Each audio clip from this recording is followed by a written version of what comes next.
দুনিয়ায় আমারে আগে পাঠিয়ে দিয়েছেন, বলেন সুবহানাল্লাহ। এই একই হাদিসটা আবার হযরতে আব্বাস রাদিয়াল্লাহু তাআলা থেকে বর্ণনা এসেছে। হযরতে আব্বাস রাসূল পাক সাল্লাল্লাহু আলাইহি ওয়াসাল্লামের আপন চাচা ছিলেন।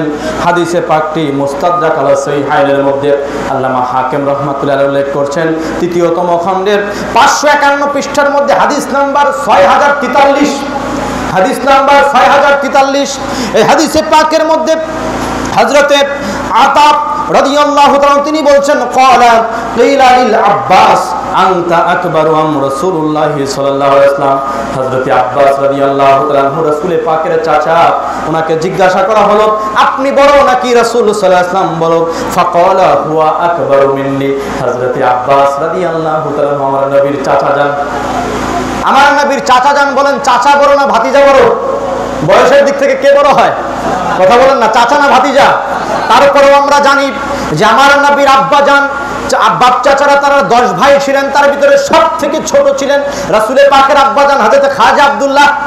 তার মানে বাকি যত ভাই আছে সব আমার নবীর আব্বা জানের থেকে বড় ছিলেন। তা আমার নবীর থেকে বয়সে বড় না ছোট? কথা বলেন না, বড় না ছোট? এবার চাচার কাছ থেকে বর্ণনা শোনেন। হযরতে আব্বাস রাদিয়াল্লাহু তাআলা বলতেছেন, ও দুনিয়ার মানুষ শোনো, হুয়া আকবারু মিন্নি, এতে কোনো সন্দেহ নাই। রাহমাতাল লিল আলামিন রাসূল পাক আমার থেকে বড়, এতে কোনো সন্দেহ নাই। কিন্তু ওয়ানা ওয়ালিদতু ক্বাবলাহু, কিন্তু তার আগে আমি দুনিয়াতে জন্মগ্রহণ করেছি। বলেন সুবহানাল্লাহ। সাহাবায়ে কেরামদের মধ্যে কেমন আদব ছিল আমার নবীর প্রতি, যে নবীর থেকে বড় বয়সে এটাও তারা কখনো বলতো না। আমরা আমাদের নবীর ক্ষেত্রে আজকে 6 প্যাক ব্যবহার করে মানুষ আছে না নাই? আমার নবীর ক্ষেত্রে বিশ্বনবী ব্যবহার করে আছে না নাই? আমার নবীর ক্ষেত্রে এটা সেটা কত কথা আমার নবীর শানে বলে। আমার নবীর আব্বা আম্মাকে কাফের পর্যন্ত বলতে দ্বিধাবোধ করে না। ও দুনিয়ার মুসলমান, একটাবার তোমাদেরকে জানাইয়া দেই, যার সম্পর্কে কথা বলতে চলিনি, কিন্তু তোমার আমার মতন যেমন তেমন কেউ না।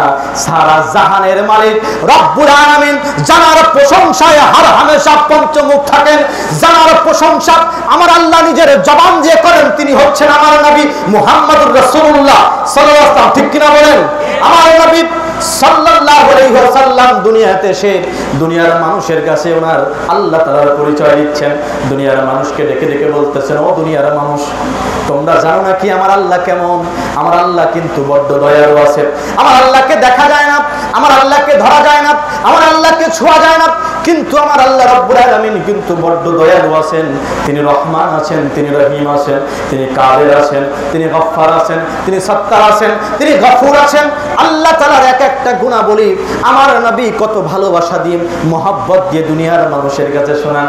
যখন আমার নবী বলেন আমার আল্লাহ বড্ড দয়ালু, আমার আল্লাহ রহমান, আমার আল্লাহ রহিম, আমার আল্লাহ কাদের, আমার আল্লাহ গফফার, আমার আল্লাহ সত্তার, আমার আল্লাহ গফুর, যখন এইভাবে বর্ণনা করতেছেন, আমার আল্লাহ ডাক দিচ্ছেন, ইয়া রাসূলুল্লাহ, হাবিবাল্লাহ, দুনিয়াতে আপনারে পাঠাইলাম কদ জাকুম মিনাল্লাহি নূর করে, আমার থেকে একটা নূর করে আপনাকে দুনিয়াতে পাঠাইলাম। ইয়া রাসূলুল্লাহ, হাবিবাল্লাহ, দুনিয়াতে গিয়ে আপনি আমার প্রশংসাই শুধু করে বেড়াইতেছেন, আমি অমুক, আমি তমুক, আমি রহমান, আমি রহিম, আমি গফুর, আমি কাদের, আমি সত্তার। ও ইয়া রাসূলুল্লাহ, হাবিবাল্লাহ, আপনারে যে দুনিয়াতে পাঠাইলাম, আপনার প্রশংসা তো কখনো দুনিয়ার মানুষকে শোনান না। ইয়া রাসূলুল্লাহ, হাবিবাল্লাহ, আপনি কি কম দয়ালু নাকি? আল্লাহু আকবার বলেন। ইয়া রাসূলুল্লাহ, হাবিবাল্লাহ, আপনি আমারে শুনাইতেছেন আমি রহমান, আমি রহিম, আমি কাদের, আমি গফফার, আমি মালিক, আমি সত্তার। ও নবী, আপনি কি কম নাকি? আপনার ভিতরে কি কম গুণাবলী রয়েছে? আপনার গুণাবলীগুলো একটু মানুষের কাছে বর্ণনা করেন। আমার নবী বলেন, আল্লাহ, আমি তো দুনিয়ায় এসেছি তোমার প্রশংসা করার জন্য, তোমার পরিচয় মানুষের কাছে প্রকাশ করার জন্য। আমার প্রশংসা, আমার পরিচয় মানুষকে দেওয়ার জন্য নয়। আমার আল্লাহ ডাক দিয়ে বলেন, ইয়া রাসূলুল্লাহ, হাবিবাল্লাহ, বুঝেছি আপনি দুনিয়ায় গিয়েছেন, আপনি নিজের প্রশংসা নিজে করতে পারেন না, আপনি নিজের প্রশংসা করতে ইতস্তত বোধ করতেছেন, আপনি আমার প্রশংসা দুনিয়ার মানুষকে শোনাইতেছেন, আমার গুণাবলী শোনাইতেছেন। আমার নবী ইয়াসিন, আমার নবী মুজাম্মিল, আমার নবী মুদ্দাসসির, আমার নবী রাহমাতুল লিল আলামিন, আমার নবী শাফিউল মুজলামিন, আমার নবী আনাসুল গায়বিন, আমার নবী রাহাতুল আশিকিন, আমার নবী ফারহাতুল মুগনামিন, আমার নবী খাতামুন নবিয়্যিন। সারা জাহানের যত মাখলুক আমি সৃষ্টি করেছি, সমগ্র মাখলুকের জন্য একজন নবীকে রাহমাতাল লিল আলামিন করে সারা জাহানের জন্য রহমত করে পাঠাইছি, তিনি হচ্ছেন মুহাম্মাদুর রাসূলুল্লাহ সাল্লাল্লাহু আলাইহি ওয়াসাল্লাম। পড়েন সুবহানাল্লাহি ওয়া বিহামদিহি। আমার ভাইরা, আমার বন্ধুরা, এমন নবীর উম্মত হয়ে দুনিয়াতে আগমন করেছে। আজকে জানার শুভ আগমন উপলক্ষে আয়োজন, এই মাহফিলের আয়োজন। এই নবীর প্রশংসা করেন কে? কথা বলেন না, প্রশংসা করেন কে? আরো জোরে বলতে হবে, প্রশংসা করেন কে? সেই নবীর প্রশংসা আল্লাহ করতে পারেন শুধুমাত্র একবার দুইবার প্রশংসা নয়। আমার আল্লাহ রাব্বুল আলামিন আমার নবীর প্রশংসায় পুরো একটা কিতাব কুরআনুল কারীম জমিনে নাজিল করে দিয়েছেন। সুবহানাল্লাহ। এই কথাটা আমরা বলি না।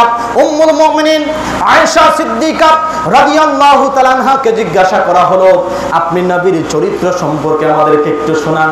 উম্মুল মুমিনিন আয়েশা সিদ্দিকা বললেন, তোমরা কি কোরআন পড়ো নাই? বলে পড়েছি।